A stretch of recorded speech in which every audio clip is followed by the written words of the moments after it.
स्वागत है आप सभी का आर के स्टोरी ऑफ ड्रीम पर। मैं हूं आपकी होस्ट और आज मैं आपके लिए लेकर आई हूं एक ऐसी रोमांचक कहानी Ravi empress of the seven flames A rebirth cultivation saga जो आपको शुरुआत से लेकर अंत तक बांधे रखेगी। अध्याय 112 12वीं शताब्दी का आगमन। इरा की अपनी संभावित उत्तराधिकारी रोहन नाम का एक तेज तर्रार और कूटनीतिक रूप से प्रतिभाशाली व्यक्ति, जिसका उसी नाम के पिछले परिषद प्रमुख से कोई संबंध नहीं था। हालांकि अभयारण्य का अपना महत्वपूर्ण इतिहास अपनी विशेष आदत को जारी रखे हुए था, ने एक ऐसे समय में अपनी 12वीं शताब्दी के मील के पत्थर के करीब पहुंच रहे संस्थान को उत्तराधिकार में प्राप्त किया, जो वास्तविक और अप्रत्याशित कूटनीतिक जटिलता का क्षण था। अपने वरिष्ठ समन्वयकों में से एक ने ऐसे निष्कर्ष प्रस्तुत करते हुए रिपोर्ट दी जिनमें अभयारण्य के अधिक परिचित संकटों से एक अलग प्रकार की चिंता थी। पूर्वी प्रांतों में एक नई राजनीतिक शक्ति का उदय हुआ है। संबद्ध घरानों के एक परिसंघ, जो खुद को एकीकृत प्रांतों के रूप में बुलाते हैं, ने एक ऐसे क्षेत्र में महत्वपूर्ण राजनीतिक और सैन्य अधिकार को समेकित करना शुरू कर दिया है जिस पर हमारे अपने नेटवर्क ने लंबे समय से व्यक्तिगत रूप से सावधानीपूर्वक स्वतंत्र संबंध बनाए रखने के लिए भरोसा किया है। रोहन ने पूछा, वहां हमारे निरंतर संचालन के लिए इसका क्या अर्थ है? समन्वयक ने कहा, उन्होंने औपचारिक रूप से अनुरोध किया है कि उनके नए परिसंघ की सीमाओं के भीतर काम करने वाले सभी बाहरी संस्थान, जिसमें हमारा अपना नेटवर्क भी शामिल है, औपचारिक निगरानी और पंजीकरण के अपने नियमों के अधीन हों। उनकी अपनी कूटनीतिक भाषा में इसे हमारे अपने विशेष मिशन के प्रति किसी विशेष शत्रुता के बजाय उचित शासन के रूप में तैयार किया गया है। लेकिन इस अनुरोध से उन्हें हमारे संचालन पर काफी अधिकार मिल जाएगा, जिसमें संभावित रूप से हमारे संरक्षण में वर्तमान काल भ्रष्ट आत्माओं से संबंधित हमारे गोपनीय रिकॉर्ड तक पहुंच भी शामिल है। अभयारण्य के सामने अब जो औपचारिक प्रश्न था, अनावश्यक संघर्ष को भड़काए बिना या हर काल भ्रष्ट आत्मा की सुरक्षा हमेशा से जिस गोपनीयता पर निर्भर करती रही है उसे खतरे में डाले बिना किसी उभरती हुई क्षेत्रीय शक्ति की एक वैध, यदि चिंताजनक, राजनीतिक मांग का उत्तर कैसे दिया जाए, ने रोहन की अपनी एकत्रित वरिष्ठ परिषद के बीच कई महीनों के सावधानीपूर्वक विचार विमर्श को प्रेरित किया। थ्रेसहोल्ड आर्काइव के वरिष्ठ विद्वान ने टिप्पणी की, हमने कभी इस तरह की औपचारिक राजनीतिक मांग का सामना नहीं किया है। वसंत ने भ्रष्टाचार और इनकार के माध्यम से काम किया था। रुद्रेश ने पूरी तरह से ईमानदार लेकिन गुमराह दृढ़ विश्वास के माध्यम से काम किया था। ये कुछ अलग है। एक वैध शासन प्राधिकारी, जो एक वैध शासन दावा कर रहा है, जो सीधे तौर पर गोपनीयता और व्यक्तिगत सुरक्षा के हमारे अपने संस्थापक सिद्धांत के साथ संघर्ष करता है। रोहन ने पूछा, पिछले संरक्षकों के अपने प्रलेखित पूर्ववर्ती यहां हमारा मार्गदर्शन कैसे करते हैं? विद्वान ने इस सवाल पर सावधानी से विचार किया। उन्होंने कहा, वास्तव में प्रासंगिक पूर्ववर्ती मौजूद है। कई शताब्दियों पहले एक अलग क्षेत्रीय शक्ति ने ऐसी ही, हालांकि कम औपचारिक रूप से संरचित, मांग की थी। उस समय की संरक्षक, मेरा मानना है कि उनका नाम दिव्या था, ने व्यक्तिगत गोपनीयता से समझौता किए बिना सामान्य सांख्यिकीय रिपोर्टिंग की पेशकश करते हुए एक सावधानीपूर्वक सीमित समझौते पर बातचीत की थी। रोहन एकीकृत प्रांतों की अपनी नवस्थापित राजधानी में व्यक्तिगत रूप से गए। उनके साथ नेटवर्क के सबसे कुशल कूटनीतिक समन्वयकों का एक छोटा प्रतिनिधिमंडल भी था, जो पूरी तरह से आत्मसमर्पण करने या अनावश्यक संघर्ष को भड़काने के बजाय इस तरह के सावधानीपूर्वक और सैद्धांतिक समझौते पर बातचीत करने के लिए दृढ़ संकल्पित थे। उन्होंने परिसंघ के अपने नेतृत्व, चांदनी नामक एक सतर्क, महत्वाकांक्षी महिला, जिसे आधिकारिक तौर पर प्रथम मंत्री की उपाधि दी गई थी, को अपनी सबसे सतर्क ब्रीफिंग की उम्मीद से कहीं अधिक उचित पाया। एक बार जब उनकी औपचारिक बातचीत ठीक से शुरू हो गई, तो उसने उनसे कहा, मैं आपकी चिंता समझती हूँ। मेरा इस अनुरोध का उद्देश्य आपके अपने मिशन पर हमला करना नहीं है, जिसका मैं वास्तव में सम्मान करता हूँ। लेकिन मैं एक महत्वपूर्ण, नव एकीकृत आबादी पर शासन करती हूँ, संरक्षक रोहन, और मैं अच्छे विवेक से किसी भी संस्थान को, चाहे वो कितना भी सम्मानित क्यों न हो, मेरी अपनी सरकार की निगरानी के पूरी तरह से बाहर काम करने की अनुमति नहीं दे सकती हूँ, भले ही ऐसी स्वतंत्रता का ऐतिहासिक पूर्ववर्ती कुछ भी रहा हो। रोहन ने सावधानी से कहा, मैं आपकी स्थिति को भी समझता हूँ, लेकिन मुझे ये भी चाहिए कि आप मेरी स्थिति को भी उतनी ही स्पष्टता से समझें। हम काल भ्रष्ट आत्माओं को जो गोपनीय सुरक्षा प्रदान करते हैं, वो ठीक इसलिए मौजूद हैं क्योंकि ऐसी आत्माएं हमारे 11 शताब्दियों के प्रलेखित इतिहास में बार बार ठीक उस प्रकार के शोषण का शिकार बन चुकी हैं जिसे औपचारिक, सुलभ रिकॉर्ड हासिल करना काफी आसान बना देता है। मैं उस गोपनीयता से समझौता नहीं कर सकता, चाहे आपके पास कोई भी वैध अधिकार क्यों न हो, बिना उन लोगों को वास्तव में खतरे में डाले जिनकी रक्षा करने के लिए हम अस्तित्व में हैं। कई कठिन हफ्तों तक चली इस बातचीत ने अंततः एक ऐसे औपचारिक समझौते को जन्म दिया जो अपनी सावधानीपूर्वक संरचना में दिव्या के सदियों पुराने पूर्ववर्ती को प्रतिध्वनित करता था। परिसंघ के क्षेत्र के भीतर अभयारण्य के अपने संचालन पर सामान्य कुल रिपोर्टिंग, जो चांदनी की अपनी वैध शासन चिंताओं को संतुष्ट करने के लिए पर्याप्त थी, जबकि किसी भी व्यक्तिगत काल भ्रष्ट आत्मा की विशिष्ट पहचान या स्थान के संबंध में पूर्ण गोपनीयता को संरक्षित करती थी।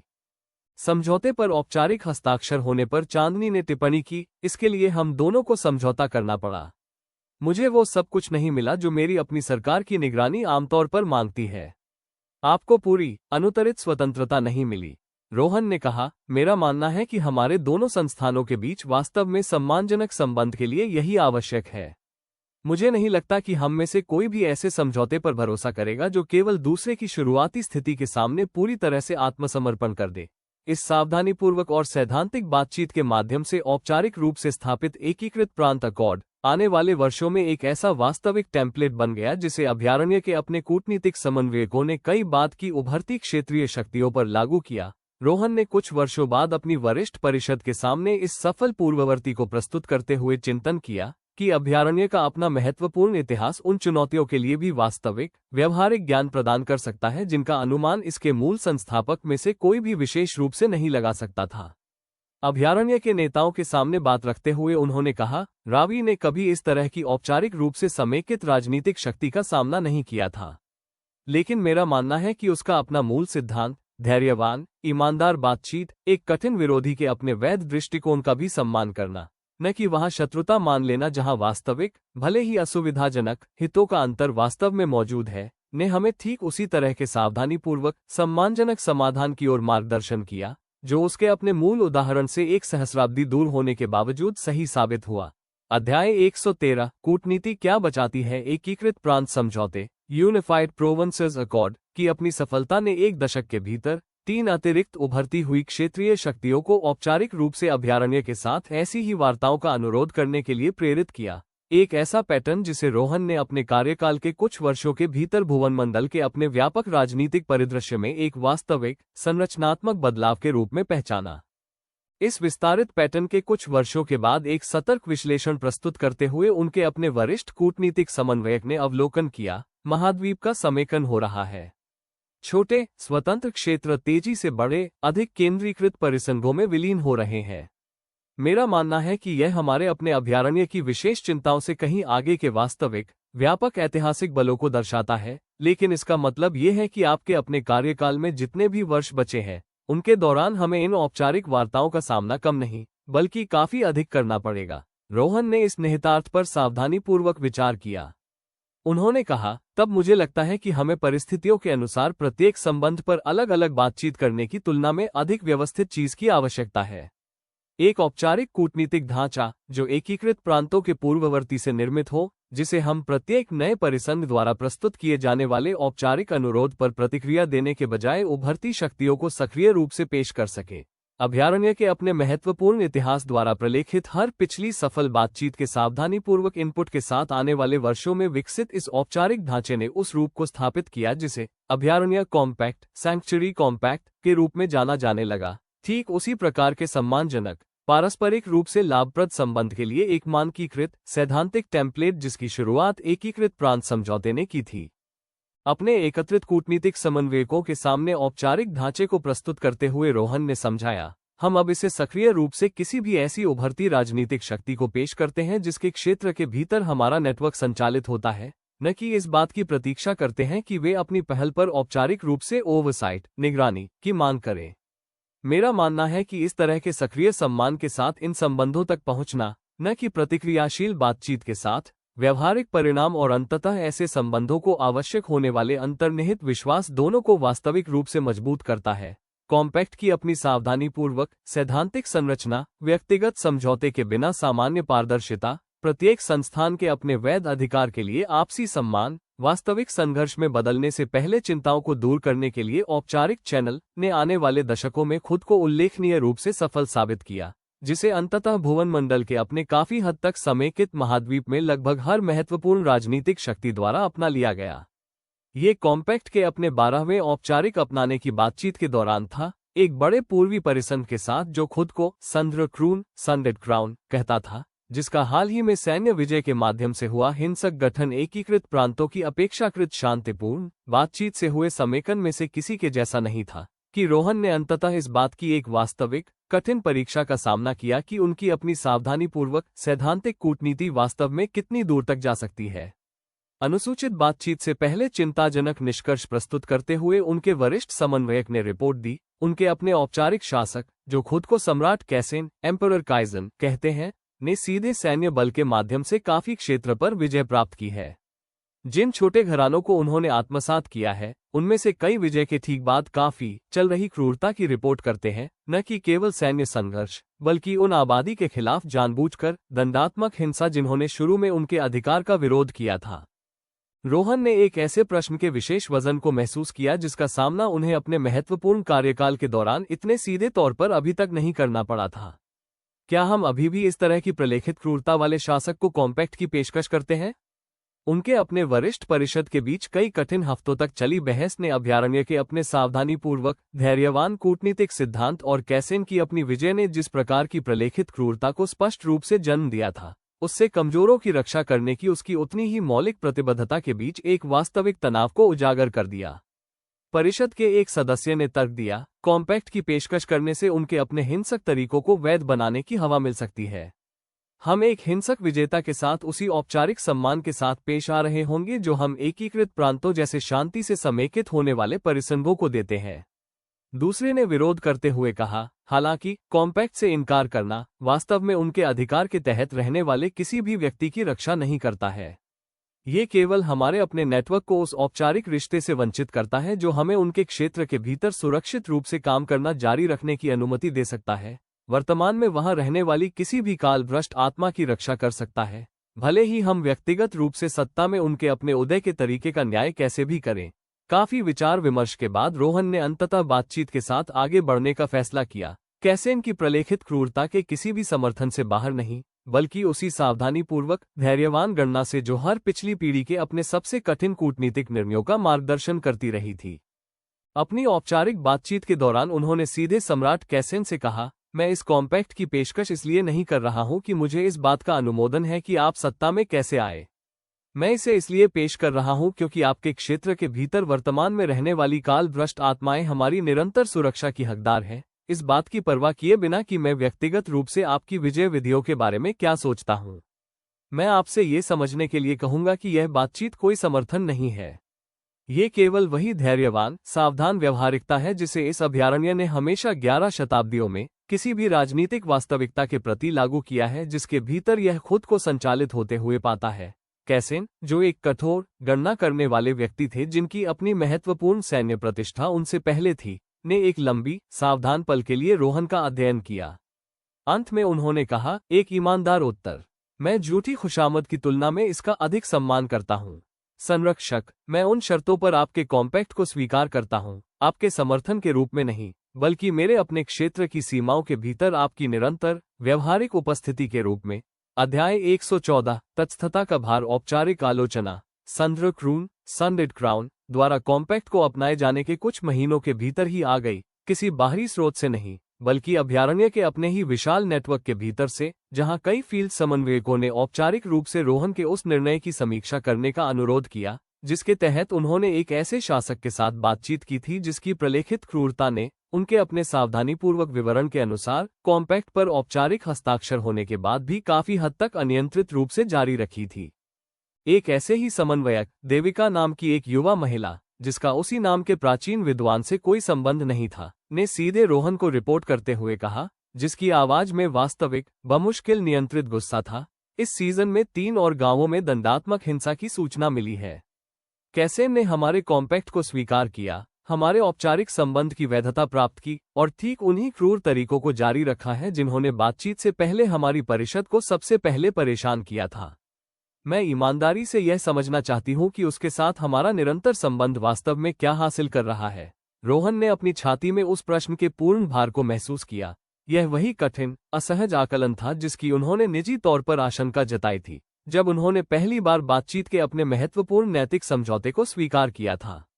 देविका की अपनी औपचारिक शिकायत के साथ अपनी वरिष्ठ परिषद को इकट्ठा करते हुए उन्होंने ईमानदारी से स्वीकार किया, मेरे पास कोई आरामदायक जवाब नहीं है। कॉम्पैक्ट पर बातचीत करते समय मेरा मानना था कि हमारी निरंतर उपस्थिति हमें उसके क्षेत्र के भीतर काल भ्रष्ट आत्माओं की रक्षा करने की अनुमति देगी, भले ही उसका अपना व्यापक आचरण कुछ भी हो। मुझे सच्चे निश्चितता के साथ यह नहीं पता है कि क्या उस सुरक्षा ने वास्तव में उस वैधता से अधिक वजन रखा है जो हमारे अपने औपचारिक संबंध ने उसकी निरंतर क्रूरता को प्रदान की है। परिषद के सदस्यों में से एक ने पूछा, क्या हम इसे माप सकते हैं? उसके क्षेत्र के भीतर हमने जिन काल भ्रष्ट आत्माओं की रक्षा की है, उनकी तुलना किसी भी ऐसे अतिरिक्त नुकसान से करें जिसे हमारे अपने औपचारिक मान्यता ने सक्षम किया हो। थ्रेशोल्ड आर्काइव के वरिष्ठ विद्वान ने कहा, मेरा मानना है कि ऐसी तुलना कभी भी सच्ची निश्चितता के साथ नहीं की जा सकती है। हम किसी भी भरोसे के साथ यह नहीं जान सकते कि हमारे कॉम्पैक्ट की औपचारिक वैधता के बिना कैसेन का अपना आचरण कैसे अलग होता। हम केवल ये जान सकते हैं कि हमने सीधे तौर पर क्या हासिल किया है, और जो कुछ भी हमने अनजाने में सक्षम किया हो उसके बारे में अपनी वास्तविक अनिश्चितता के मुकाबले इसका ईमानदारी से वजन कर सकते हैं। इस कठिन आंतरिक आकलन के कुछ महीनों के बाद रोहन व्यक्तिगत रूप से संद्रक्रून के क्षेत्र में गए और दूसरी रिपोर्टों के माध्यम से ही इस प्रश्न का वजन जारी रखने के बजाय स्थिति का सीधे आकलन करने के लिए दृढ़ संकल्पित थे। व्यक्तिगत जांच के कई सावधान हफ्तों के दौरान उन्हें एक वास्तव में जटिल वास्तविकता मिली, जिसे न तो देविका की गुस्से भरी निंदा और न ही उनकी अपनी मूल आशावादी औचित्यपूर्ण बात पूरी तरह से पकड़ पाई थी। कैसेन के क्षेत्र के भीतर काल भ्रष्ट आत्माएं पड़ोसी असंबद्ध क्षेत्रों की इसी तरह की आत्माओं की तुलना में अभयारण्य की निरंतर औपचारिक उपस्थिति के तहत वास्तविक रूप से मापने योग्य रूप से सुरक्षित थी, और उस वास्तविक सुरक्षा के साथ साथ उसी क्रूर दंडात्मक हिंसा के निरंतर प्रमाण भी थे जिसने मूल रूप से उनकी परिषद को परेशान किया था, जो अभयारण्य के अपने औपचारिक संबंध द्वारा सैद्धांतिक रूप से उठाए जाने वाले किसी भी नैतिक भार से अप्रभावित प्रतीत होते थे। वापस लौटने पर उन्होंने अपनी एकत्रित परिषद को ईमानदारी से रिपोर्ट करते हुए कहा, मेरा मानना है कि हमारी उपस्थिति ने उसके अपने व्यापक आचरण को सार्थक रूप से प्रतिबंधित नहीं किया है, लेकिन मेरा मानना है कि इसने विशिष्ट व्यक्तिगत काल भ्रष्ट आत्माओं की वास्तविक रूप से रक्षा की है जो अन्यथा ठीक उसी शोषण का सामना करती जिसे रोकने के लिए हमारा पूरा मिशन अस्तित्व में है। देविका ने रोहन की अपनी स्पष्ट सावधान ईमानदारी से कुछ हद तक अपने गुस्से को शांत करते हुए सीधे पूछा, क्या रिश्ते को उचित ठहराने के लिए ये काफी है? रावी के अपने मूल संस्थापक सिद्धांत और उसके बाद अभयारण्य को मिले 11 शताब्दियों के संचित संस्थागत ज्ञान ने जिस तरह की कठिन असहज नैतिक गणना के बारे में सिखाया था, उसके पूर्ण भार के साथ रोहन ने इस प्रश्न पर विचार किया। अंत में उन्होंने स्वीकार करते हुए कहा, मुझे नहीं पता कि यह काफी है या नहीं। मुझे लगता है, ईमानदारी से, कि मुझे शायद कभी भी सच्चे विश्वास के साथ यह पता न चले कि यह विशेष निर्णय सही था या नहीं। मुझे लगता है कि यह अनिश्चितता खुद उस चीज का हिस्सा है जिसकी इस काम को कभी कभी आवश्यकता होती है। रावी ने जिस तरह प्रलयन या वसंत का सामना किया था, उसकी तरह किसी स्पष्ट खलनायक का सामना करने की आरामदायक स्पष्टता नहीं। कभी कभी इसके लिए दो वास्तव में कठिन विकल्पों के बीच अधूरे और अनिश्चित तरीके से चयन करने और उस अधूरे विकल्प से अंततः पैदा होने वाले परिणाम के साथ ईमानदारी से जीने के कठिन काम की आवश्यकता होती है। जब औपचारिक समाधान अंततः आया, तो इससे कोई भी पूरी तरह से संतुष्ट नहीं हुआ। रोहन ने ऑनेस्ट लेजर की स्थापित प्रथा के माध्यम से नैतिक जटिलता और निरंतर अनिश्चितता को औपचारिक रूप से सार्वजनिक रूप से दस्तावेज करते हुए संद्रक्रून के साथ अभयारण्य के अपने निरंतर कॉम्पैक्ट संबंध को बनाए रखा, जो इस निर्णय से वास्तव में जुड़ा हुआ था। अभयारण्य के अपने महत्वपूर्ण ऐतिहासिक रिकॉर्ड में जोड़े गए औपचारिक प्रविष्टि में लिखा था, हम यह नाटक नहीं करते कि यह संबंध सरल है या पूरी तरह से आरामदायक है। हम इसे बनाए रखते हैं क्योंकि हमारा मानना है, सावधान और अधूरे संतुलन पर, कि विशिष्ट कमजोर आत्माओं को ये जो विशेष सुरक्षा प्रदान करता है, वो उस वैधता से अधिक है जो यह अनजाने में ऐसे आचरण को प्रदान कर सकता है जिसका हम समर्थन नहीं करते हैं। हम इस अनिश्चितता को ईमानदारी से दर्ज करते हैं, न कि उस आत्मविश्वास का दिखावा करते हैं जो हमारे पास वास्तव में नहीं है, ताकि जो कोई भी इसके बाद आने वाले किसी भी भविष्य में इस निर्णय की समीक्षा करे, वो पूरी और ईमानदार जानकारी के साथ निष्पक्ष रूप से इसका न्याय कर सके कि यह कितना कठिन और अनिश्चित था। अध्याय 115 देविका का संदेह संद्रक्रून सनलिट क्राउन। निर्णय के आधिकारिक प्रलेखन के हफ्तों के भीतर देविका ने औपचारिक अवकाश का अनुरोध किया। त्यागपत्र बिल्कुल नहीं, बल्कि एक सच्चा अनिश्चित विराम, जिसके दौरान उसने उस पूरे प्रकरण पर गहराई से विचार किया जो उसने अपने महत्वपूर्ण करियर को समर्पित करने वाले संस्थान के बारे में उससे सीखा था। अपनी छुट्टी औपचारिक रूप से शुरू होने से पहले अपनी आखिरी बातचीत के दौरान उसने रोहन से कहा, मुझे नहीं पता कि मैं इस जगह पर उस तरह से विश्वास करना जारी रख सकती हूँ जैसा मैं एक समय करती थी। मैं इस उम्मीद से इस नेटवर्क से जुड़ी थी कि यह स्पष्ट, निर्विवाद सुरक्षा के लिए खड़ा है। मैंने पिछले साल ये देखा है कि हमारे अपने वास्तविक निर्णय कितने अनिश्चित और नैतिक रूप से समझौता करने वाले हो सकते हैं। मुझे नहीं पता कि उस बात को उस कहानी के साथ कैसे जोड़ा जाए जिसे सुनकर मैं बड़ी हुई हूं कि यह जगह वास्तव में किस चीज का प्रतिनिधित्व करती है। रोहन ने हर पिछली पीढ़ी के कठिन, असहज आकलन की आवश्यकता वाले उसी सावधानीपूर्वक वजन के साथ उसकी ईमानदार स्वीकारोक्ति पर विचार किया। उन्होंने कहा, मुझे नहीं लगता कि आपको ऐसा महसूस करने में कोई गलतफहमी है। मुझे लगता है कि आप केवल उस चीज का सामना कर रही हैं जिसका सामना इस अभयारण्य के नेतृत्व की हर पीढ़ी को अंततः करना पड़ता है, कि धैर्यवान प्रेम, चाहे वो कितनी भी ईमानदारी से प्रतिबद्ध क्यों न हो, हमेशा साफ सुथरे, आरामदायक जवाब नहीं देता। कभी कभी यह ठीक उसी प्रकार का अनिश्चित, अधूरा समझौता पैदा करता है जैसा हमने कैसेन के साथ किया था, और हमारी प्रतिबद्धता की वास्तविक परीक्षा यह नहीं है कि हम ऐसे समझौतों से पूरी तरह बचें, बल्कि यह है कि क्या हम उन्हें ईमानदारी से करने और उनके वास्तविक परिणाम के साथ जीने के लिए तैयार हैं। उसने अपनी खुद की पहल पर अभयारण्य के कुछ सबसे अनुभवी, वरिष्ठ लोगों से सीधे बात करने के लिए यात्रा करते हुए अपना औपचारिक अवकाश बिताया, आसान आश्वासन की तलाश में नहीं, बल्कि इस बात पर वास्तविक, ईमानदार दृष्टिकोण की तलाश में कि कैसे पिछली पीढ़ियों ने अपनी संस्था की कभी कभार होने वाली नैतिक अनिश्चितता को उसके व्यापक मिशन के प्रति उनकी निरंतर समर्पण भावना के साथ समेकित किया था। उसे थ्रेशहोल्ड आर्काइव की सेवानिवृत्त वरिष्ठ विद्वान मिली, जो एक बुजुर्ग महिला थी, जिन्होंने व्यक्तिगत रूप से संध्रक्रून निर्णय के पूरे कठिन विचार विमर्श का दस्तावेजीकरण किया था, और उसने सीधे उनसे वो सवाल पूछा जिसका संतोषजनक जवाब उसे अभी तक नहीं मिला था। देविका ने पूछा, आप इस जगह पर विश्वास कैसे बनाए रखती हैं, जब आपने स्पष्ट रूप से देख लिया है कि यह हमेशा सही जवाब नहीं देती? कि कभी कभी इसकी अपनी सावधानीपूर्वक, धैर्यवान बुद्धिमत्ता केवल एक अनिश्चित, नैतिक रूप से असहज समझौता पैदा करती है, न कि वो साफ सुथरी जीत जिसका वादा पुरानी कहानियां हमेशा करती प्रतीत होती हैं। बुजुर्ग विद्वान ने सावधानीपूर्वक और ईमानदार छात्रवृत्ति के दशकों द्वारा विकसित किए गए विशेष धैर्य के साथ इस प्रश्न पर विचार किया। उन्होंने नरमी से कहा, मुझे लगता है कि आप गलत सवाल पूछ रही हैं। आप पूछ रही हैं कि क्या ये जगह हमेशा सही जवाब देती है। मुझे नहीं लगता कि इसने कभी ऐसा दावा किया है। मेरा मानना है कि यदि आप हमारे अपने ऑनेस्ट लेजर का पर्याप्त सावधानी से अध्ययन करें, तो आप पाएंगे कि इसने प्रलयन के अधूरे ट्रिब्यूनल के साथ अपने पहले ही कठिन आकलन से लेकर हमेशा से इस बात पर पूरी ईमानदारी बरती है कि इसके अपने सबसे कठिन निर्णय कितने अधूरे और अनिश्चित रहे हैं। देविका ने पूछा, तो यह वास्तव में किस चीज का वादा करती है? अगर साफ सुथरी, धर्मी निश्चितता का नहीं? विद्वान ने कहा, मुझे लगता है कि यह कुछ काफी कठिन और काफी अधिक मूल्यवान चीज का वादा करती है। ये धैर्यवान प्रयास का वादा करती है, जो चाहे जितनी पीढ़ियों तक चले, धैर्य के साथ बनाए रखा जाता है, तब भी जब वो प्रयास वास्तव में अनिश्चित, असहज परिणाम पैदा करता है। यह अपनी असफलताओं और अनिश्चितताओं को ईमानदारी से दर्ज करने का वादा करती है, न कि उस आत्मविश्वास का दिखावा करने का जो उसके पास वास्तव में नहीं है। मुझे लगता है कि यह ईमानदारी, देविका, यही वो सटीक कारण है जिसकी वजह से आप पहली बार में आस्था के इस संकट का सामना करने में सक्षम हैं, क्योंकि इस जगह ने आपको अपनी सावधानीपूर्वक पारदर्शिता के माध्यम से यह सिखाया है कि इसकी अपनी वास्तविक सीमाओं को कैसे पहचाना जाए और उन पर सवाल कैसे उठाया जाए, न कि किसी भी आरामदायक किंवदंती को आंख मूंद कर स्वीकार कर लेना जो यह इसके बदले आपको दे सकती थी। देविका इस बात पर लंबे समय तक विचार करती रही, और उसने महसूस किया कि उसके अपने सतर्क, सोचे समझे गुस्से में कुछ ऐसा बदलने लगा है जो अधिक जटिल चीज में बदल रहा था, पूरी तरह से सुलझा हुआ नहीं, बल्कि वास्तव में विचार पूर्व पुनर्विचार किया गया।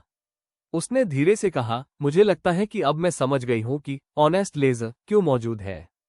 केवल हमारी असफलताओं को ईमानदारी से दर्ज करने के लिए नहीं, ये सुनिश्चित करने के लिए कि मुझ जैसे लोग, जो इस जगह के अपने वास्तविक उद्देश्य की सच्ची परवाह करते हैं, उनके पास वे ईमानदार जानकारी हो जिनकी हमें इसे ठीक से जवाबदेह ठहराने के लिए आवश्यकता होती है, न कि केवल इस पर आंख मूंद कर भरोसा करने के बजाय। बुजुर्ग विद्वान ने कहा, मेरा मानना है कि इसका उद्देश्य ठीक यही है।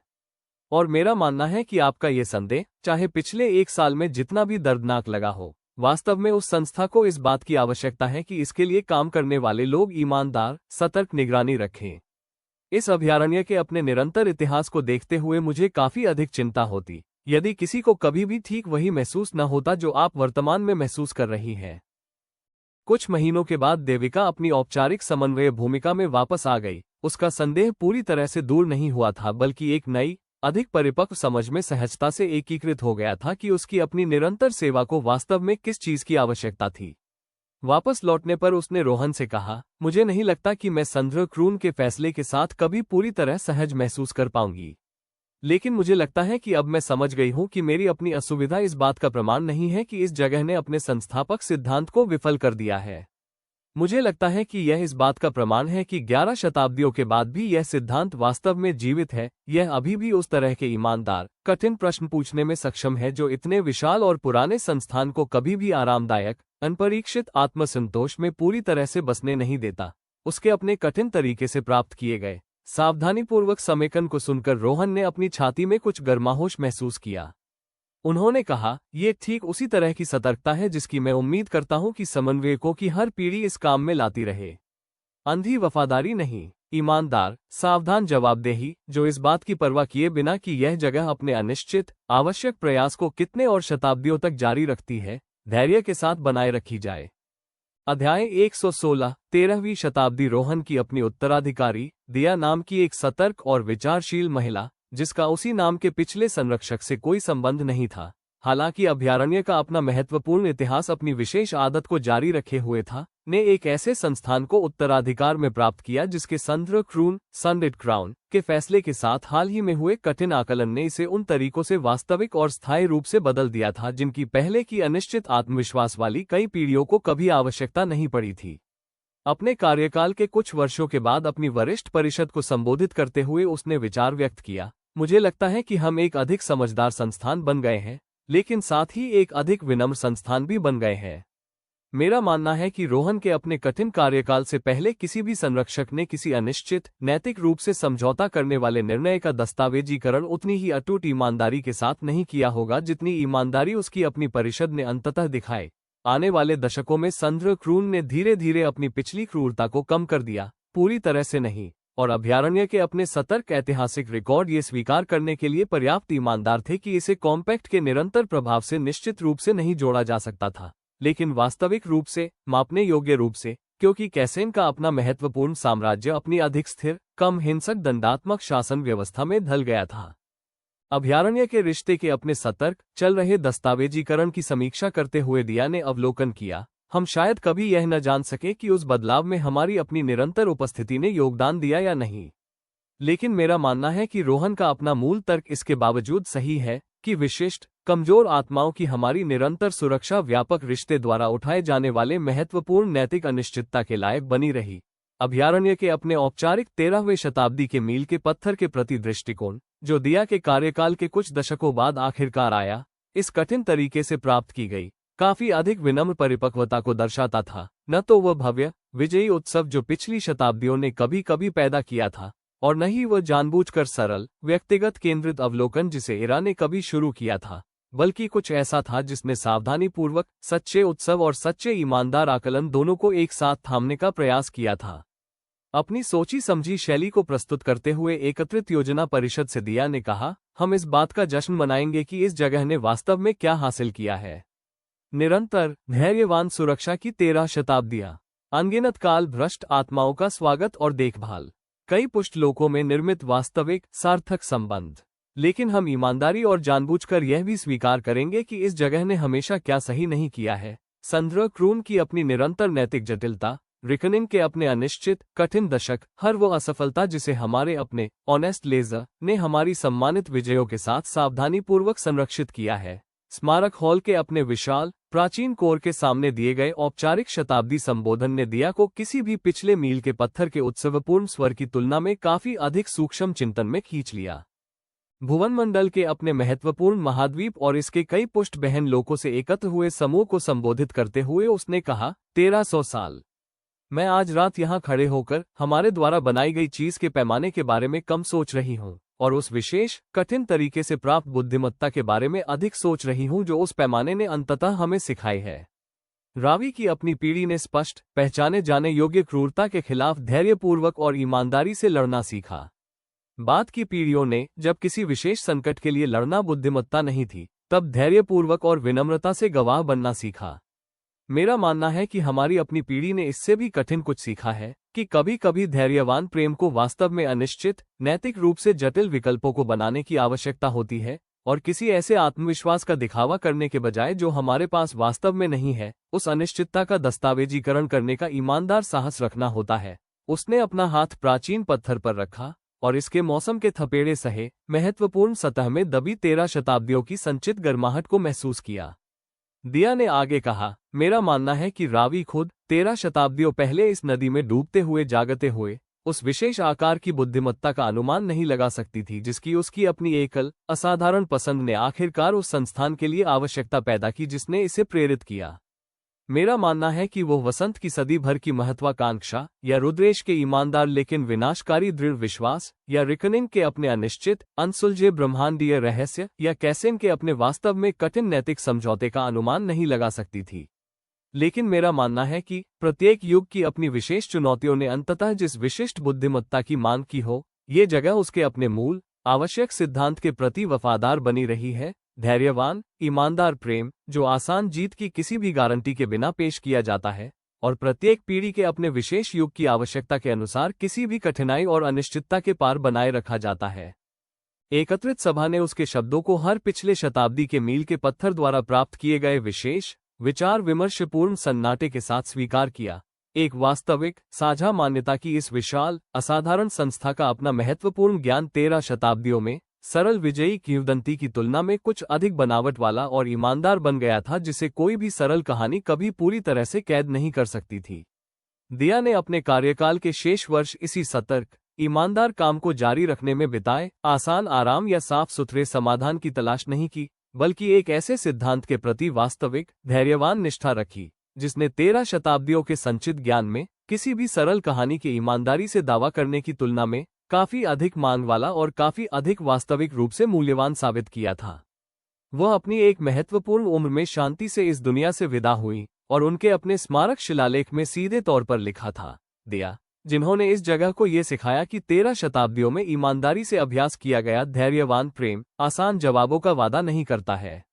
ये केवल हर पीढ़ी, चाहे प्रत्येक विशेष युग के अपने सबसे कठिन विकल्प अंततः कितने भी अनिश्चित साबित हों, बार बार कोशिश करते रहने के निरंतर ईमानदार साहस का वादा करता है। अध्याय 117, जो निश्चित रहता है। दिया के अपने उत्तराधिकारी तेजस नाम के एक युवा ऊर्जावान व्यक्ति, जिसका उसी नाम के पिछले फील्ड समन्वयक से कोई संबंध नहीं था, हालांकि अभयारण्य का अपना महत्वपूर्ण इतिहास अपनी विशेष आदत को जारी रखे हुए था, ने एक ऐसे संस्थान को उत्तराधिकार में प्राप्त किया जिसके सावधानीपूर्वक और ईमानदार नैतिक आकलन के हालिया दशकों ने इसे समझदार तो बना दिया था, लेकिन उसके कुछ वरिष्ठ सलाहकारों ने चुपचाप चिंता जताई कि शायद यह अपनी ही महत्वपूर्ण दार्शनिक जटिलता से थोड़ा बोझिल हो गया था। अपने औपचारिक पदभार संभालने के शुरुआती महीनों में उसने अपनी वरिष्ठ परिषद से कहा, मैं कुछ समय केवल काम करने में बिताना चाहता हूँ। कूटनीतिक समझौते या ब्रह्मांडीय सुधार या प्रतिरोध और धैर्यवान गवाह के बीच उचित संतुलन के बारे में बड़े संस्थागत प्रश्नों को हल करने में नहीं, बस एक डरे हुए काल भ्रष्ट को खोजना और उनकी मदद करना, उसी प्रत्यक्ष सरल तरीके से जैसे रावी ने सदियों पहले पहली बार कीर्ति की मदद की थी। युवा संरक्षक की अंतर्निहित सहज बुद्धि में सच्ची समझ को पहचानते हुए उसके अपने सलाहकारों ने उसके लिए एक नियमित फील्ड जांच में व्यक्तिगत रूप से शामिल होने की व्यवस्था की, जो दूर के दक्षिणी छोर के एक समन्वयक द्वारा दायर की गई एक रिपोर्ट थी, जिसमें एक ऐसे छोटे लड़के की रिपोर्ट थी जो ठीक उन्हीं संकेतों को प्रदर्शित कर रहा था जिन्हें अभयारण्य के वर्षों के सावधानीपूर्वक प्रशिक्षण ने अपने समन्वयकों को देखने के लिए सिखाया था।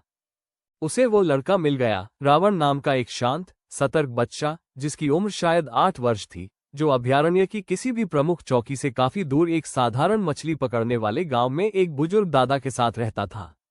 तेजस का अध्ययन करते हुए रावण ने कहा, जो प्रलेखित इतिहास की 13 शताब्दियों के दौरान अभयारण्य के नेतृत्व से पहली बार मिलने वाले हर कालभ्रष्ट बच्चे की तरह समान रूप से असहज करने वाली सीधी बात कह रहा था, आप नए संरक्षक हैं। मेरे दादा ने कहा था कि एक बार जब वो आखिरकार इस बात की रिपोर्ट करने के लिए सहमत हो जाते हैं कि मैं उनसे क्या कह रहा हूं, तो कोई महत्वपूर्ण व्यक्ति आ सकता है। मोड़ पर लड़के के बगल में सीढ़ी पर बैठते हुए तेजस ने कहा, मैं इतना महत्वपूर्ण भी नहीं हूं कि तुम्हारे साथ बैठ न सकूं, अगर तुम यही पसंद करो। तुम अपने दादा से क्या कह रहे हो? रावण ने सावधान विचारशील गंभीरता के साथ इस प्रश्न पर विचार किया।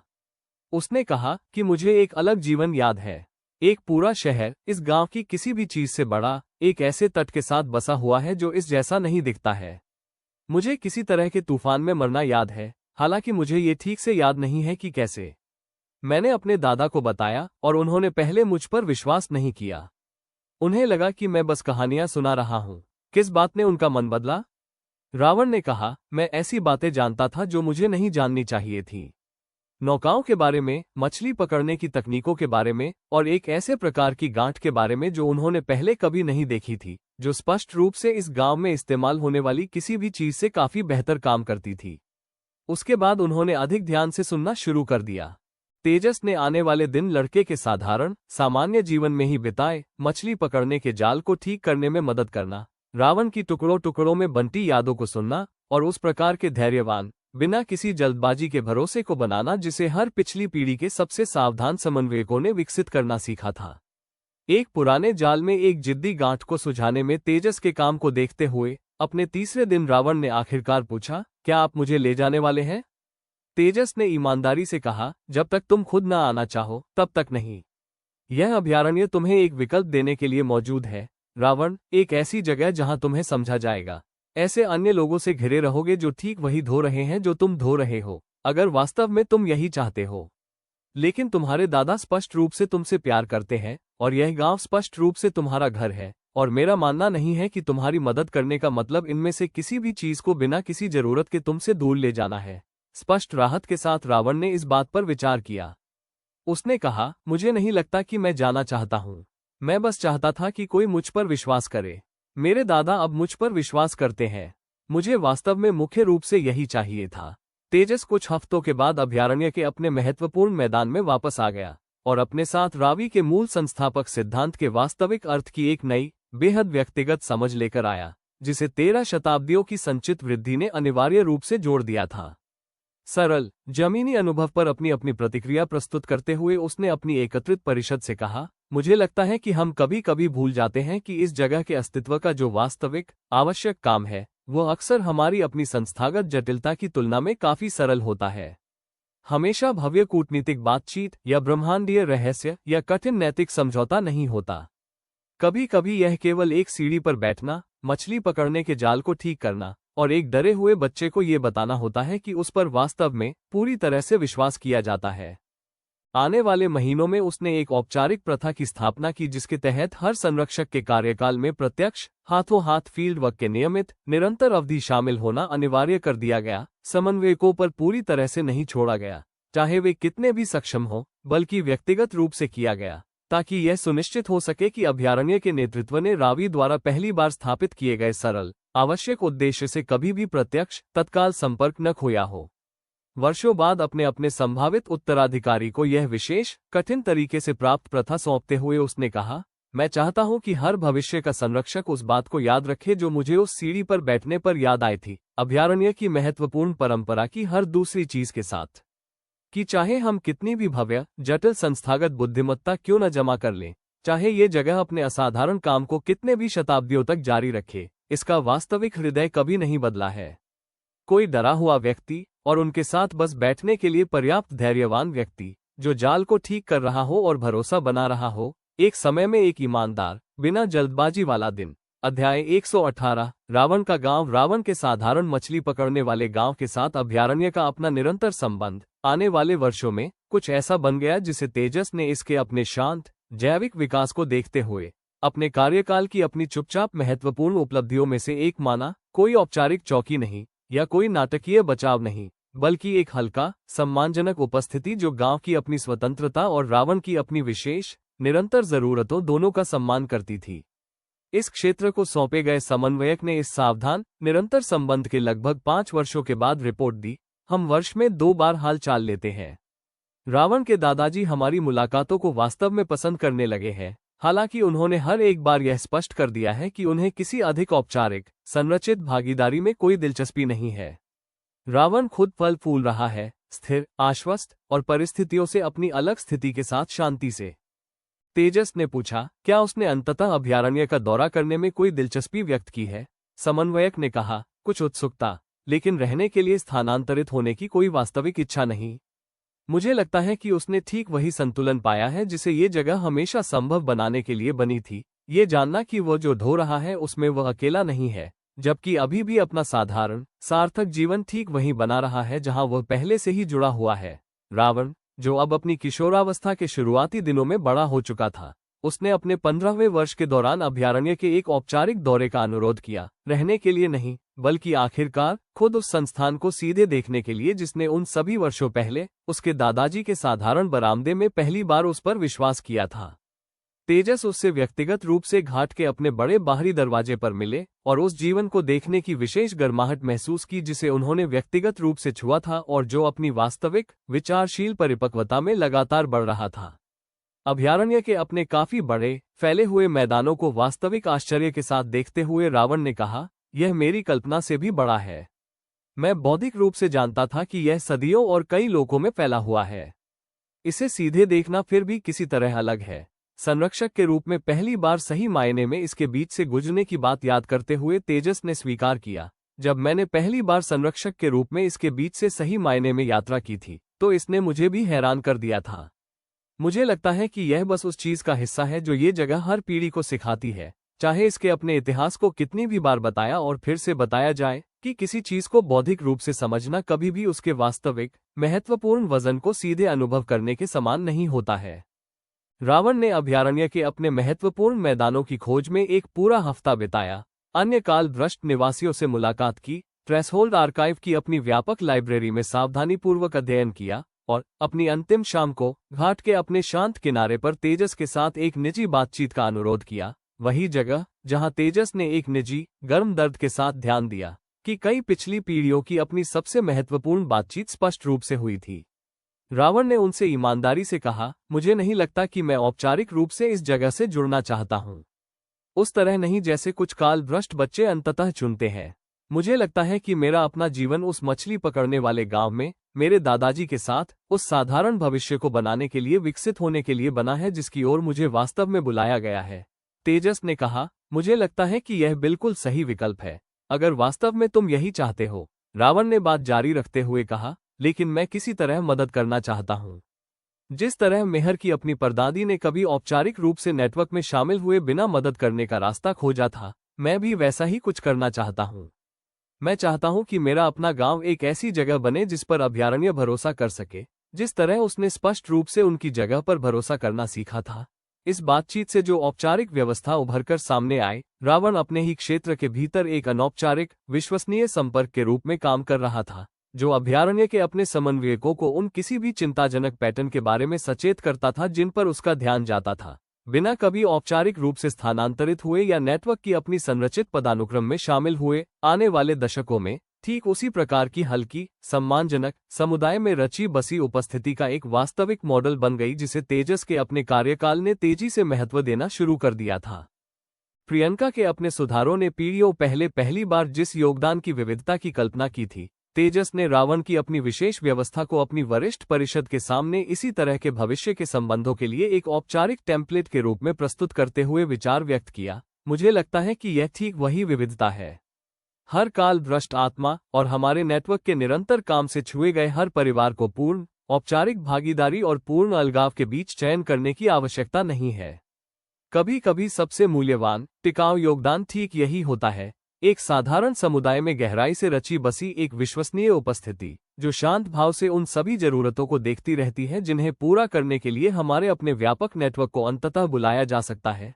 रावण ने उसी साधारण मछली पकड़ने वाले गांव में अपना लंबा सार्थक जीवन बिताया, जहां उसके दादाजी ने उसका पालन पोषण किया था और अंततः उसने अपना परिवार बसाया, एक कुशल सम्मानित नाव निर्माता के रूप में अपनी महत्वपूर्ण स्थानीय प्रतिष्ठा बनाई और अपने सावधानीपूर्वक अनौपचारिक सेवा के दशकों के दौरान उसने अभयारण्य के समन्वयकों को कम से कम 7 वास्तविक मामलों के बारे में सचेत किया जिन्हें उनके अपने औपचारिक सावधान ध्यान की आवश्यकता थी, जिनमें से प्रत्येक की पहचान जल्दी की गई और उसे धीरे से संभाला गया, ठीक उसके अपने ईमानदार धैर्यवान विकल्प द्वारा पहली बार स्थापित किए गए विश्वसनीय हल्के फुल्के रिश्ते के कारण।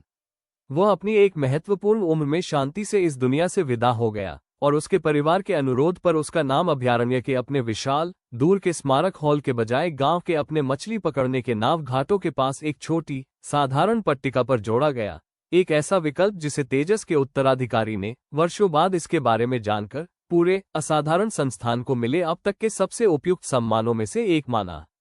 साधारण पट्टिका पर लिखा था, रावण, जिस पर एक बार विश्वास किया गया था और उसने अपना बाकी जीवन ये सुनिश्चित करने में बिता दिया कि दूसरों पर भी विश्वास किया जाए, बिना कभी उस इकलौते घर को छोड़े जिसे उसने वास्तव में कभी चाहा था। अध्याय 119 14वीं शताब्दी का आगमन। तेजस की अपनी उत्तराधिकारी प्रिया नाम की एक तेज तर्रार तकनीकी सोच वाली महिला, जिसका इसी नाम के अभयारण्य के पिछले कई संरक्षकों में से किसी से कोई संबंध नहीं था, ने एक ऐसे संस्थान को उत्तराधिकार में प्राप्त किया जिसका रावण जैसे हल्के फुल्के रिश्तों का अपना महत्वपूर्ण विकसित नेटवर्क बीच के दशकों में थ्रेशोल्ड आर्काइव के विद्वानों द्वारा जुड़ाव के एक वास्तविक अलग मॉडल के रूप में औपचारिक रूप से सूचीबद्ध किए जाने के स्तर तक पहुंच चुका था। प्रिया के कार्यकाल के कुछ वर्षों के बाद नेटवर्क के महत्वपूर्ण आंकड़ों को प्रस्तुत करते हुए उनके वरिष्ठ प्रशासक ने रिपोर्ट दी, अब हमारे पास 300 से अधिक पुष्ट अनौपचारिक संबंध हैं। भुवनमंडल के अपने महाद्वीप और कई पुष्ट बहन लोकों भर के समुदाय और व्यक्ति बिना कभी हमारे अपने संरचित पदानुक्रम में औपचारिक रूप से शामिल हुए एक विश्वसनीय हल्के फुल्के संपर्क के रूप में काम कर रहे हैं। तेजस की अपनी मूल अंतर्दृष्टि द्वारा पहली स्थापित की गई इस मॉडल के प्रति वास्तविक सराहना के साथ प्रिया ने निष्कर्षों की समीक्षा की। उन्होंने अवलोकन किया, ये बिल्कुल सही प्रकार की जैविक वृद्धि महसूस होती है, ऊपर से थोपी गई नहीं, बल्कि रावण जैसी व्यक्तिगत पसंदों से स्वाभाविक रूप से उभरती हुई, जिनमें से प्रत्येक किसी ऐसे बड़े दायरे में अपना विशेष धागा जोड़ रही है जिसे कोई भी एकल औपचारिक ढांचा कभी पूरी तरह से दोहरा नहीं सकता था। यह इस विस्तारित नेटवर्क की अपनी सावधानीपूर्वक समीक्षा के दौरान था कि प्रिया का ध्यान एक काफी अधिक चिंताजनक पैटर्न पर गया। अभयारण्य के अपने कई अनौपचारिक संपर्क, जो कई प्रांतों में फैले हुए थे, एक उल्लेखनीय रूप से कम समय के भीतर एक ही असामान्य घटना की रिपोर्ट कर रहे थे। उनके वरिष्ठ विद्वान ने संचित अवलोकनों को वास्तविक सावधानीपूर्वक जिज्ञासा के साथ प्रस्तुत करते हुए रिपोर्ट दी। धातु, काफी उन्नत अपरिचित धातु के टुकड़े 4 अलग अलग प्रांतों में स्वतंत्र रूप से खोजे गए और प्रत्येक रिपोर्ट एक ही मौसम के भीतर पहुंची। प्रिया ने उस विशेष जानी पहचानी सतर्कता को महसूस किया जिसे हर पिछली पीढ़ी की अपनी असामान्य खोज ने स्पष्ट रूप से ट्रिगर किया था। एक और क्रॉसिंग, उन टुकड़ों के समान जिन्हें कवि की अपनी छात्रवृत्ति ने सदियों पहले पहचाना था। विद्वान ने कहा, संभव है, हालांकि समय असामान्य है। हमारे अपने काफी परिष्कृत गणनाओं के अनुसार हम वर्तमान में किसी भी अनुमानित पतले होने वाली खिड़की के भीतर नहीं है। यदि ये टुकड़े वास्तव में सीमा पार करके आए हैं तो वे किसी ऐसी तंत्र के माध्यम से पहुंचे हैं जिसका हमारे अपने छात्रवृत्ति ने अभी तक ठीक से हिसाब नहीं लगाया है। थ्रेशोल्ड आर्काइव की सदियों की संचित विशेषज्ञता का उपयोग करते हुए इसके बाद की गई जांच ने धीरे धीरे एक ऐसी तस्वीर को इकट्ठा किया जिसने प्रिया के अपने सावधान व्यवस्थित स्वभाव को उनके कार्यकाल के किसी भी पिछले रहस्य की तुलना में अधिक विचलित कर दिया। सावधान जांच के कुछ महीनों के बाद उनके वरिष्ठ विद्वान ने रिपोर्ट दी, टुकड़ों की एक सामान्य उत्पत्ति है, हमारे किसी भी पुष्ट बहन लोक से नहीं, कुछ नया, एक ऐसा लोक जिसे हमारे अपने छात्रवृत्ति ने पहले कभी नहीं पहचाना था, जिसकी अपनी सीमा पार करने की प्रक्रिया पूरी तरह से उस तंत्र से अलग है जिसे देववंश की मूल गणनाओं ने सदियों पहले पहली बार पहचाना था। प्रिया ने पूछा, किस प्रकार का तंत्र?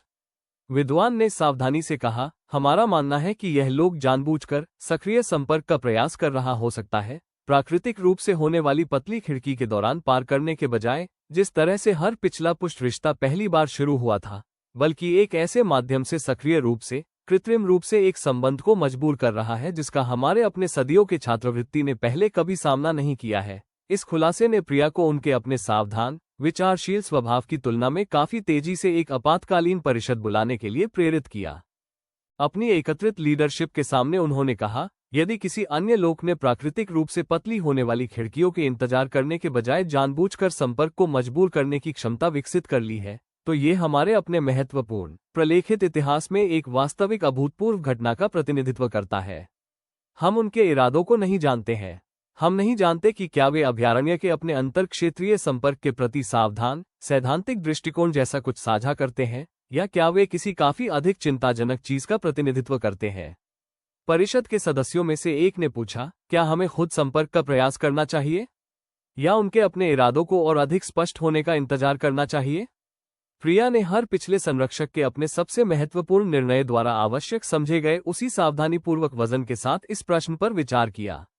उन्होंने धीरे से कहा, मुझे लगता है कि हम वही करते हैं जो यह अभयारण्य हमेशा से वास्तविक अनिश्चितता का सामना करने पर करता आया है। हम सावधानीपूर्वक, धैर्यपूर्वक और ईमानदारी से जांच करते हैं, न तो शत्रुतापूर्ण इरादे मानकर चलते हैं और न ही बिना किसी वास्तविक साक्ष्य के स्वचालित सद्भावना मान लेते हैं, जब तक कि हमारे पास अपनी प्रतिक्रिया का ठीक से मार्गदर्शन करने के लिए वास्तविक साक्ष्य न आ जाए। अध्याय 120 बलपूर्वक प्रवेश। अगले कुछ महीनों में अभयारण्य के अपने महत्वपूर्ण इतिहास में हर पिछले महत्वपूर्ण रहस्य के लिए आवश्यक रहे उसी सावधान, धैर्यवान और गहन तरीके से की गई जांच ने धीरे धीरे एक ऐसे पैटर्न के साक्ष्यों को इकट्ठा किया जिसके सामने आने पर प्रिया खुद को तेजी से विचलित महसूस कर रही थी। थ्रेशोल्ड आर्काइव के लगातार संचित निष्कर्षों को प्रस्तुत करते हुए उनके वरिष्ठ विद्वान ने रिपोर्ट दी, टुकड़े लगातार आ रहे हैं। अब सिर्फ धातु नहीं, छोटे, स्वनिहित उपकरण, जिनमें से कई स्पष्ट रूप से बिना किसी दृश्य लौ के प्रकाश पैदा करने में सक्षम है। ये बिल्कुल उसी प्रकार की तकनीक है जिसका कवि की अपने मूल लोक की प्राचीन छात्रवृत्ति ने एक बार वर्णन किया था, हालांकि ये एक अलग, अधिक परिष्कृत हस्ताक्षर को ले जाते हैं। क्या आपको लगता है कि यह जानबूझकर किया गया संचार है? विद्वान ने सावधानी से कहा, मुझे लगता है कि यह कुछ ऐसा हो सकता है जो टोही, रिकॉनेसेंस के करीब है। ऐसा लग रहा है जैसे जो कोई भी इन उपकरणों को भेज रहा है वो परीक्षण कर रहा है कि क्या सफलतापूर्वक पार होता है, और शायद ये देख रहा है, किसी ऐसे तंत्र के माध्यम से जिसे हमने अभी तक पहचाना नहीं है, कि हमारा अपना लोक उनके आगमन पर कैसी प्रतिक्रिया देता है। औपचारिक सफलता जांच के लगभग 1 साल बाद मिली, जब थ्रेशोल्ड आर्काइव के अपने महत्वपूर्ण संग्रह में देर रात तक काम कर रहे अभयारण्य के एक वरिष्ठ विद्वान ने हाल ही में आए उपकरणों में से एक के भीतर एम्बेडेड कुछ ऐसा खोजा जो सिर्फ निष्क्रिय तकनीक नहीं था, बल्कि एक संदेश था, जो एक ऐसे रूप में एनकोड किया गया था जिसे आर्काइव की सदियों की संचित भाषाई विशेषज्ञता ने सावधानीपूर्वक हफ्तों के अध्ययन के बाद धीरे धीरे अनुवाद करने में सक्षम पाया। कुछ महीनों के बाद अनुवादित संदेश को अपनी एकत्रित परिषद के सामने प्रस्तुत करते हुए प्रिया ने रिपोर्ट दी, वे खुद को असेंडेंसी कहते हैं।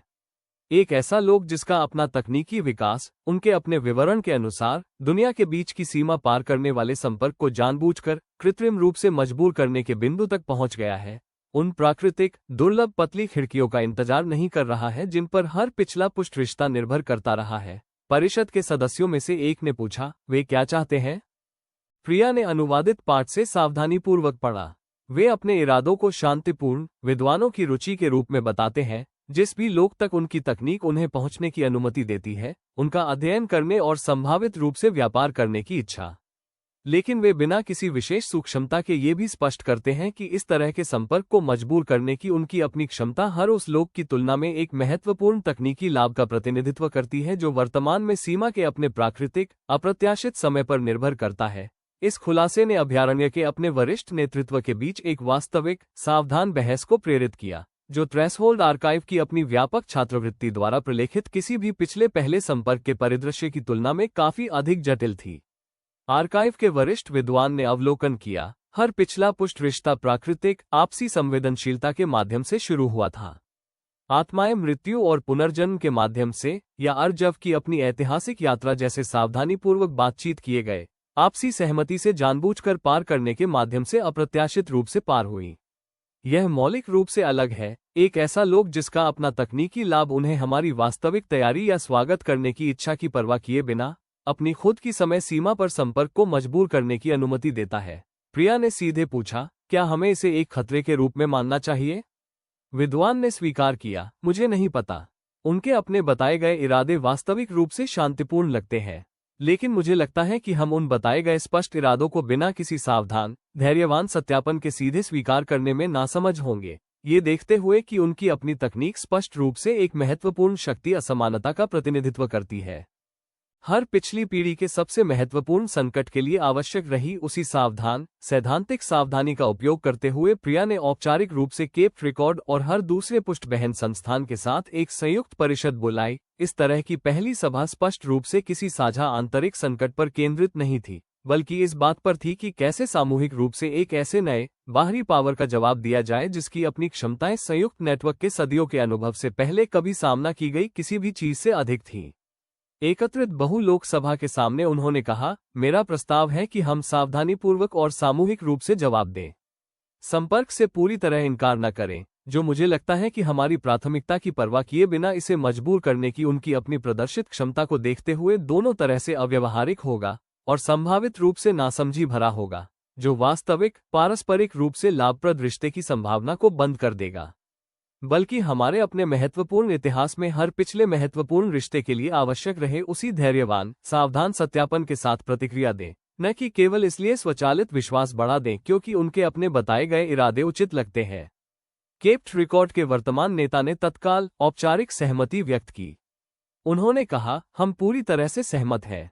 मेरा मानना है कि संचित बुद्धिमत्ता की हमारी अपनी संयुक्त सदियों, वह धैर्य जिसने वसंत का जवाब दिया, वो विनम्रता जिसने रिकनिंग का जवाब दिया, वह सावधान कूटनीति जिसने संद्र क्रून का जवाब दिया, हमें ठीक इसी प्रकार के वास्तविक रूप से अनिश्चित उच्च दांव वाले पहले मुठभेड़ के लिए अच्छी तरह से तैयार करती है।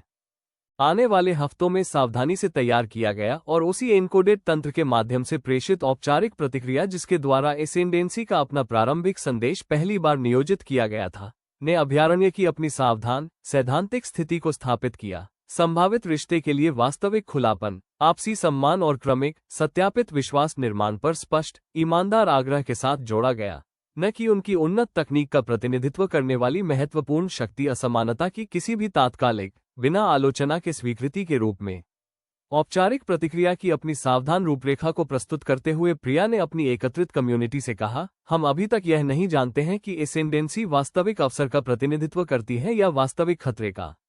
मेरा मानना है कि हम जो भी अंततः खोजते हैं उसका जवाब ठीक उसी धैर्यवान सैद्धांतिक सावधानी के साथ देना जिसे संचित बुद्धिमत्ता की 14 शताब्दियों ने हमें सिखाया है, न तो नासमझ विश्वास और न ही अनचाही शत्रुता, बल्कि वास्तविक सावधान सत्यापन वास्तव में इस अभूतपूर्व क्षण की आवश्यकता वाली बुद्धिमत्ता का प्रतिनिधित्व करता है। अगले अध्याय में हम देखेंगे एसेंडेंसी का उत्तर, जिसमें अभयारण्य को इस तकनीकी रूप से उन्नत अभूतपूर्व शक्ति से अपनी पहली वास्तविक प्रतिक्रिया मिलती है और उसे ये तय करना होता है कि उस प्रतिक्रिया से जो भी पता चलता है उसके आधार पर इस सावधान सतर्क रिश्ते को कितनी दूर तक विकसित होने की अनुमति दी जानी चाहिए। तो दोस्तों, अगर आपको ये कहानी पसंद आई हो तो आरके स्टोरी ऑफ ड्रीम को लाइक जरूर दें और सब्सक्राइब करना और बेल आइकन दबाना बिल्कुल न भूलें।